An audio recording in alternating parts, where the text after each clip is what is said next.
வீட்டில் மாந்திரீகம் அல்லது செய்வினை போன்ற எதிர்மறை ஆற்றல்கள் இருப்பதை சில அறிகுறிகள் மூலம் அறியலாம். முக்கியமாக குடும்பத்தில் காரணமே இன்றி கணவன் மனைவி அல்லது உறவினர்களுக்குள் அடிக்கடி கடுமையான வாக்குவாதங்களும் சண்டைகளும் ஏற்படும். வீட்டில் நிம்மதியற்ற சூழல் நிலவுவதோடு ஒருவிதமான பயம் மற்றும் மன அழுத்தம் எப்போதும் சூழ்ந்திருப்பது போன்ற உணர்வு தோன்றும்.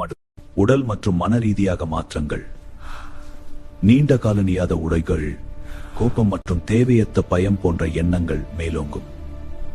இரவில் பயமுறுத்தும் கனவுகள் அல்லது தூக்கத்தில் யாரோ அழுத்துவது போன்ற உணர்வால் தூக்கமின்மை ஏற்படலாம். மேலும் கடினமாக உழைத்தாலும் பணம் தாங்காது. வீட்டில் எலுமிச்சை, குங்குமம் போன்ற விசித்திர பொருட்கள், துர்நாற்றம், இவை அனைத்தும் முக்கிய அறிகுறிகள்.